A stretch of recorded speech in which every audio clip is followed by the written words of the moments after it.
ശ്രീ ജയചന്ദ്രൻ, ഈ വിഷയത്തിലേക്ക് വന്നാൽ വളരെ ഗൗരവമുള്ളൊരു പ്രശ്നമാണ്. കാരണം കേരളത്തിലെ ഒരു മുഖ്യമന്ത്രിയും നേരിടാത്ത വിധത്തിലുള്ള ലഹരി മാഫിയ സംഘവുമായിട്ടുള്ള അടുത്ത ബന്ധം അത് അദ്ദേഹം തന്നെ സ്ഥിരീകരിച്ചു. പക്ഷേ ആ ബന്ധം സ്ഥിരീകരിക്കാൻ വേണ്ടി അദ്ദേഹം വിശദീകരിച്ചത് വസ്തുതാപരമായി ശരിയല്ല. താങ്കൾ പറഞ്ഞ പോലെ കളവാണ് എന്നത് ബോധ്യപ്പെടുന്ന അനുഭവങ്ങളുണ്ട്. ഞാനിപ്പോൾ പറഞ്ഞു നവകേരള സദസ്സിൽ പരിക്കേറ്റിട്ടില്ല. അദ്ദേഹം പറഞ്ഞതുപോലെ അദ്ദേഹം ക്ഷണിക്കപ്പെട്ട ആളുകൾക്ക് വേണ്ടി മലബാറിൽ നടത്തിയ ഇഫ്താർ വിരുന്നിലേക്ക് ഈ കൊച്ചിയിൽ നിന്നും ഇയാൾ എങ്ങനെ എത്തി? അപ്പോൾ ഇയാൾ അതിൻ്റെ ഏതെങ്കിലും തരത്തിൽ അവിടെ എത്തപ്പെടേണ്ട സാന്നിധ്യമാകേണ്ട സ്പോൺസറോ മറ്റോ ആയിരുന്നോ? ഇവർ ഈ മയക്കുമരുന്ന് കച്ചവടത്തിലൂടെ നേടിയ പണം എവിടെയെല്ലാം വിനിയോഗിച്ചിട്ടുണ്ട്, ആരിലേക്കൊക്കെ പോയിട്ടുണ്ട്, എന്തിൻ്റെയൊക്കെ അടിസ്ഥാന നിക്ഷേപമായി അത് മാറിയിട്ടുണ്ട്? V D Satheesan social media സംവിധാനത്തിൻ്റെ 5 വർഷമായി അയാൾക്ക് അതിൻ്റെ കോർഡിനേറ്ററായി സ്വയം പ്രഖ്യാപിച്ച് അങ്ങനെ നിൽക്കാൻ കഴിയുന്നു. ഒരാളും തിരുത്തിയിട്ടില്ല, നിഷേധിച്ചിട്ടില്ല. ഇപ്പോഴും മുഖ്യമന്ത്രിക്ക് പൂർണ്ണമായി അത് പറയാൻ കഴിയുന്നില്ല. അങ്ങനെ ഒക്കെ പ്രവർത്തിക്കാൻ കഴിയും വിധത്തിലേക്കൊരു നിക്ഷേപം ഇൻവെസ്റ്ററൊക്കെ വളരെ ഇൻട്രസ്റ്റിംഗ് ആണ് ഇന്നത്തെ ഫാക്ടറിൽ. ഇൻവെസ്റ്റർ ആയിരുന്നോ, സ്പോൺസർ ആയിരുന്നോ? ഒരുപാട് ചോദ്യങ്ങളുണ്ടല്ലോ.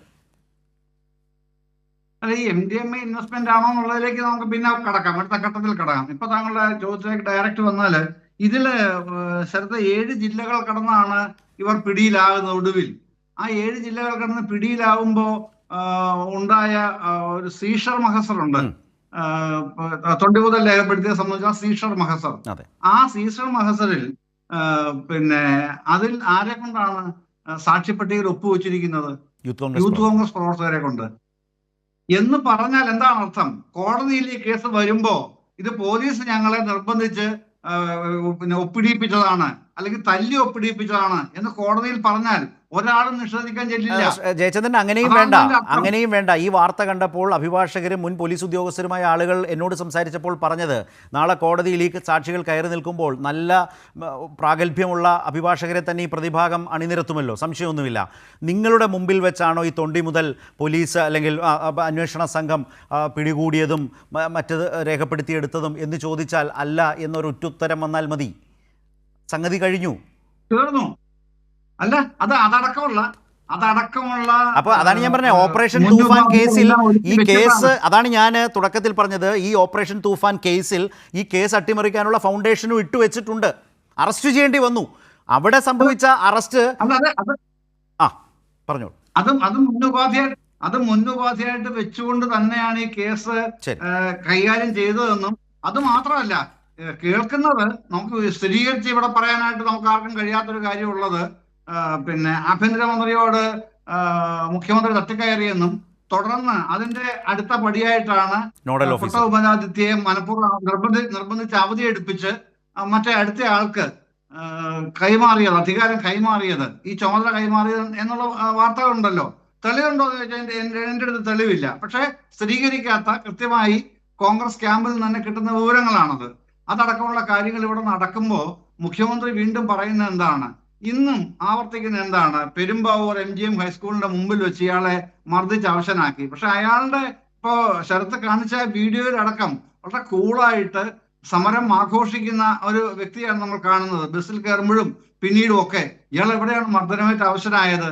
ഇനി അത് AI വീഡിയോ ആണെന്നാണ് ശ്രീകുമാർ പറയാൻ പോകുന്നതെങ്കിൽ അത് പറയേണ്ടത് മറ്റേയാളല്ലേ, ഈ പിന്നെ MDMA കേസിലെ പ്രതിയല്ലേ. അയാളുടെ അതിലിപ്പോഴും കിടക്കുകയാണല്ലോ, ഫേസ്ബുക്ക് പ്രൊഫൈലിലും ഒക്കെ അത് കിടക്കുന്നുണ്ടല്ലോ ഇപ്പോഴും. എന്തുകൊണ്ടാണ് നീക്കം ചെയ്യാത്തത്?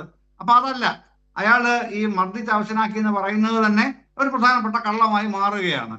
ഈ തരത്തിലുള്ള കള്ളങ്ങൾ ഇങ്ങനെ കൂട്ടി വെച്ച് മുഖ്യമന്ത്രി ഇങ്ങനെ പെരുമാറുമ്പോൾ ഇതിനെ സംബന്ധിച്ച് എന്തുകൊണ്ടാണ് ഈ യുവജനങ്ങൾക്കെല്ലാം മുഖ്യമന്ത്രി വിശ്വാസമാണെന്ന് ശ്രീകുമാറിനെ പോലെ അത് തർക്കത്തിന് ചർച്ചയ്ക്കില്ല.